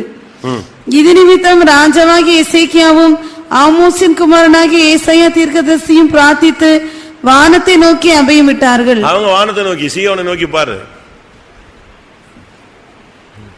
நமக்கு எருசலேம் இங்க லோக்கல்ல இருக்கிற எருசலேமும் கிடையாது, லோக்கல்ல இருக்கிற காஃபாவும் மக்காவும் கிடையாது. நமக்கு பரிசுத்த ஸ்தலம் எங்க இருக்கு? மேல இருக்கு. வானத்தை நோக்கி அபயமிட்டார்கள். நம்முடைய தியானம் எப்படி இருக்கு? உன்னுடைய தியானம் மல்கியால சொல்லி இருக்கிறது, உம்முடைய நாமத்தை தியானிக்கிறேன். சங்கீதம் 1:2 வாசிக்கிறோம், உம்முடைய வேதத்தை தியானிக்கிறேன். வாசிங்க. மல்கியா 3:16 ஆண்டோடைய நாமத்தை தியானிக்கிறது. சங்கீதம் 1:2 வேதத்தை தியானிப்பது. கர்த்தருக்கு பயந்தவர்களுக்காகவும் அவருடைய நாமத்தை தியானிக்கிறவர்களுக்காகவும் ஞாபக புஸ்தகம் ஒன்று அவருக்கு முன்பாக எழுதப்பட்டிருக்கிறது. ஆண்டோடைய நாமத்தை தியானிச்சா ஞாபக புஸ்தகம் எழுதிக்கிட்டே இருப்பாரு. எத்தனை தரம் நாமத்தை தியானிச்சான், ஆண்டவரை உயர்த்தினான், ஸ்துதிச்சான், எவ்வளவு நேரம் ஜெபிச்சான், எவ்வளவு நேரம் ஆண்டவரை மகிமைப்படுத்தினா, அது ஒரு புக்கில் எழுதிக்கிட்டே இருப்பார். எத்தனை மணி நேரம் ஸ்தோத்திரம், எத்தனை ஸ்தோத்திரம். சில வீடுகள்லாம் பாருங்க, அது ஒரு பிராக்டிஸ். இப்போ மற்றவங்கெல்லாம் ஆர்சியில் என்ன செய்யறாங்க? ரொசாரி, என்னது ரொசாரி தானே, அந்த ஜபமாலையை உருட்டிக்கிட்டே இருப்பாங்க. அதாவது அதனுடைய தாட்டு வந்து சரிதான் ஒரு விதத்தில். அதாவது எத்தனை தரம்ங்கிறது தான் அவங்களுடைய முக்கியம். நீங்க என்ன பண்றீங்க? ஒரு வயசான அம்மா ஃபைத்தம்ல இருந்துச்சு, இப்ப இருக்கான்னு தெரியல. அது இந்த சீனிக்கெல்லாம் பொறுக்கி வச்சிருந்துச்சு. நான் நினைச்சேன், இது இந்த வயசு காலத்துல என்னத்தை விளையாட போகுதுன்னு பார்த்தேன். அது விளையாடல. இந்த பாக்கெட்ல இருந்து இந்த பாக்கெட்டுக்கு என்ன செய்யும்? சோத்திரம் சோத்திரம் சோத்திரம் சோத்திரம் சோத்திரம்னா அந்த கல் அடுத்த பாக்கெட்டை போயிடுச்சுன்னா என்னது? இத்தனை தோத்திரம். நம்ம அப்படி பண்றோமா? எவ்வளவு நேரம் ஆண்டோடைய நாமத்தை தியானிக்கிறோம்? யோசிச்சு பாருங்க. இரவும் பகலும் கர்த்தருடைய வேதத்தில் தியானமா இருக்கிற மனுஷன் பாக்கியவான், அவன் செய்வதெல்லாம் வாய்க்கும். ஆண்டோடைய வார்த்தையை தியானிக்கணும். இப்படி ஒரு பிராக்டிஸை நம்ம இந்த நாட்களில் கொண்டு வர வேண்டியது அவசியம். அப்படி ஆண்டவருடைய நாமத்தை நீ தியானிச்சுக்கிட்டே இருந்தேன்னா உனக்கு முன்னாக ஒருத்தனும் எழுத்து நிற்க முடியாது. யோசுவா 1 அதிகாரத்தில் இரவும் பகலும் அதுவே உன் தியானமா இருப்பதாக. யோசுவா 1:8. இந்த நியாயப்பிரமாண புஸ்தகம் உன் வாயை விட்டு பிரியாதிருப்பதாக, இதில் எழுதியிருக்கிறவர்களின் படியெல்லாம் நீ செய்ய கவனமாய் இருக்கும்படி இரவும் பகலும் அதை தியானித்துக் கொண்டிருப்பாயாக. அப்பொழுது நீ உன் வழியை வாய்க்க பண்ணுவாய், அப்பொழுது புத்திமானாயும் நடந்து கொள்ளுவாய். அப்ப நீ 5ஆம் வசனத்துல நீ உயிரோடு நாளெல்லாம் ஒருவனும் உனக்கு முன்னால நினைச்ச முடியாது, நிக்கவே முடியாது. அது அவனுக்கு கொடுத்த ஒரு வாக்குத்தத்தம். அடுத்ததாக கவனிக்கிற இன்னொரு காரியம், சங்கீதம் 17:1. கர்த்தாவே நியாயத்தை கேட்டருளும், என் கூப்பிடுதலை கவனியும். கூப்பிடுதலை கவனியும். ஜபத்தினுடைய இன்னொரு போர்ஷன் கூப்பிடுதல். இப்போ ஒரு ஆள் போறாரு, பிரதர் அப்படின்னா அவனுக்கு கேட்டாதான் என்ன செய்வான்? கேட்டதானே திரும்புவான். அங்க 10 பிரதர் போயிட்டு இருக்கும்போது பிரதர்னா எந்த பிரதர் திரும்புவாரு? இங்கே சொல்லியிருக்கு, என் கூப்பிடுதலை கவனியும். உன்னுடைய கூப்பிடுதல் என்பது கரெக்டா இருக்கணும், இல்ல சவுண்டா இருக்கணும். அந்த கூப்பிடுதல் கரெக்டா இருந்துச்சுன்னா உனக்கு பதிலும் வரும். ஏசாயால வாசிக்கிறோம் 30 ஏசாயா 30:19. உன் கூப்பிடுதலின் சத்தத்தை கேட்ட உடனே இறங்கிடுவார். அவர் உன் கூப்பிடுதலின் சத்தத்துக்கு அவர் உருக்கமாய் இறங்கி அதை கேட்ட உடனே உனக்கு மறு உத்தரவு அருளுவார். அப்படி நீ கூப்பிடணும்.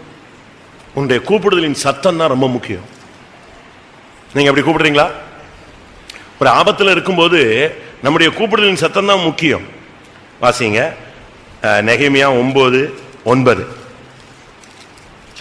ஆண்டவரே என் சிறுமையை கண்ணோக்கி பார்த்து என் கூப்பிடலின் சத்தத்தை கேளு. எகிப்திலே எங்கள் பிதாக்கள் அனுபவித்த சிறுமையை நீர் கண்டு சிவந்த சமுத்திரத்தில் அவர்கள் கூப்பிடுதலை கேட்டீர். பாத்தீங்களா? நீங்க அந்த கூப்பிடுதலை பத்தி நான் உங்களுக்கு விளக்கம் சொல்றேன்.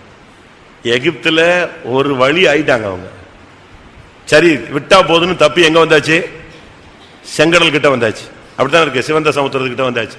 சிவந்த சமுத்திரத்துக்கிட்ட வந்தா யார் வந்துட்டா? மறுபடியும் அதே ப்ராப்ளம் வந்துருச்சு. அதே ஆள் வந்துட்டா, எகிப்து வந்துருச்சு. என்ன பண்ணுவீங்க?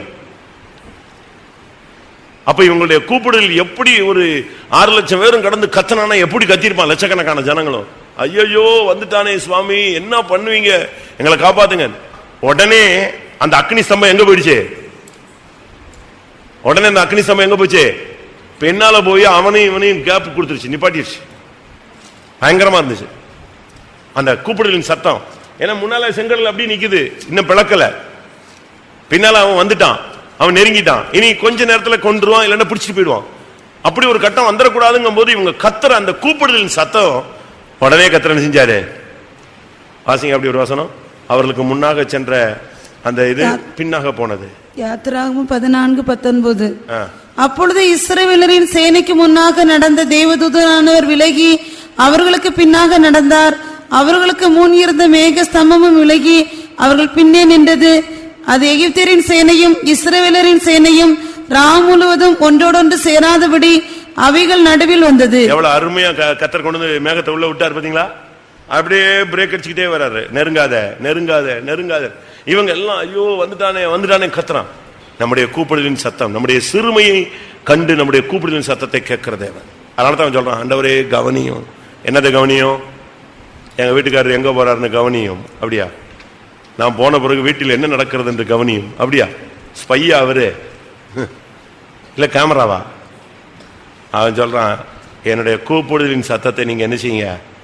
கவனிங்க. சங்கீதம் 2 சாமுவேல் 22:7. நெருக்கத்தில் நான் உம்மை நோக்கி கூப்பிடுகிறேன். எனக்கு உண்டான நெருக்கத்திலே கர்த்தரை நோக்கி கூப்பிட்டு என் தேவனை நோக்கி அபயமிட்டேன். தமது ஆலயத்தில் இருந்து என் சத்தத்தை கேட்டார். என் கூப்பிடுதல் அவர் செவிகளில் ஏறிற்று. நீ கூப்பிடு, உன் சத்தம் யார் செவியில கேட்கும்? அவர் செவியில போய் ஏறும். ரட்சிக்க கூடாதபடி அவர்களுடைய கைகள் குறுகி போகவில்லை, கேட்க கூடாதபடி அவருடைய செவிகள் மந்தமாகவும் இல்லை. அவர் கேட்ட உடனே மறு உத்தரவு கொடுப்பார். அடுத்த செகண்ட் பதில் வந்துடும். உன்னுடைய கூப்பிடுதலின் சத்தத்தை அவர் கேட்கிறது. நீங்க கூப்பிடணும். உங்களுடைய கூப்பிடுதல் கரெக்டா அந்த சம்பந்தப்பட்ட ஆள்கிட்ட போய் நிற்கும். நீ ஆண்டவரை நோக்கி நீங்க கூப்பிட்டு பாருங்க. ஆண்டவரே என் கூப்பிடுதலை கவனியும், என் தியானத்தை கவனியும்.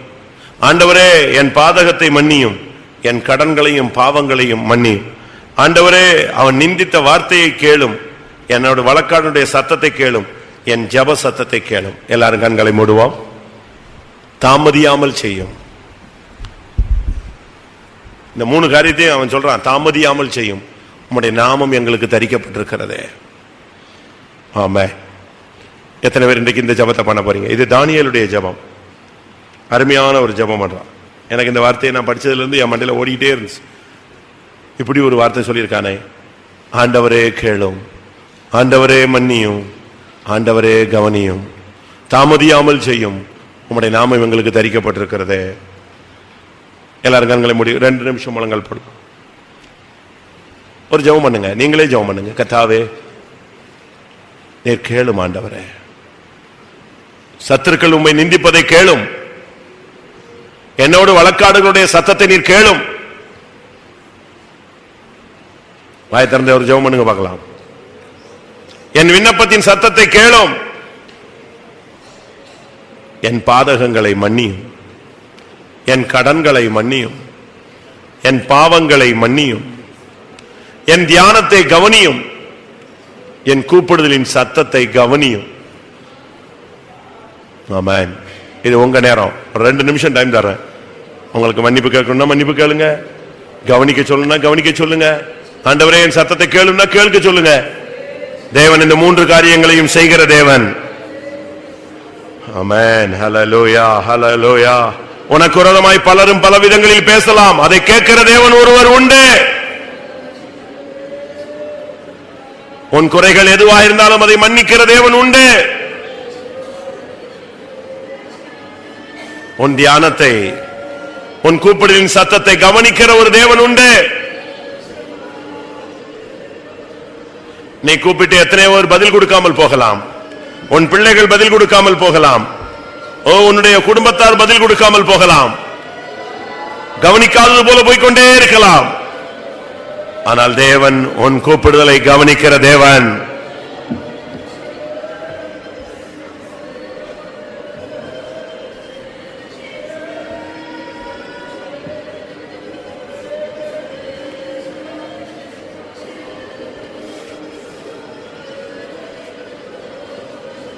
மெய்யாகவே இந்த 3 காரியமும் என்னுடைய காரியத்துல கர்த்தர் கேட்கணும், மன்னிக்கணும், கவனிக்கணும் சொல்றவங்க கை வைத்துங்க.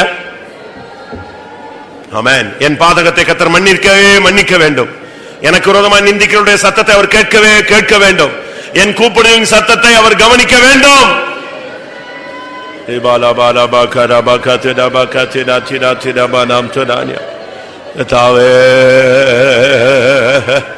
ஐயா, கூப்பிடுதலின் சத்தத்தை கவனியோம். எங்கள் பாதகங்கள் பாவங்களை மன்னியோம். எங்களோடு விரோதமாக எழும்பி போராடுகளுடைய சத்தத்தை நீர் கேளும்.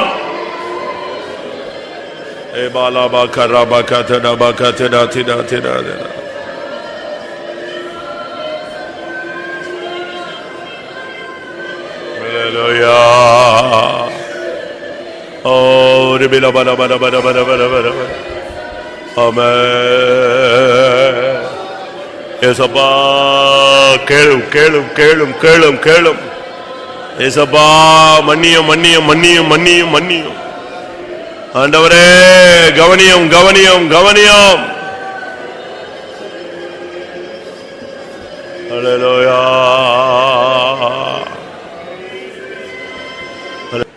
நமக்கு விரோதமானவருடைய சத்தத்தை கேட்கும்படியாக, நம்முடைய பாதகங்களை மன்னிக்கும்படியாக, நம்முடைய கூப்பிடுதலின் சத்தத்தை கவனிக்கும்படியாக அவர் இறங்கி வந்தபடினால ஸ்தோத்திரம் பண்ணுவோம்.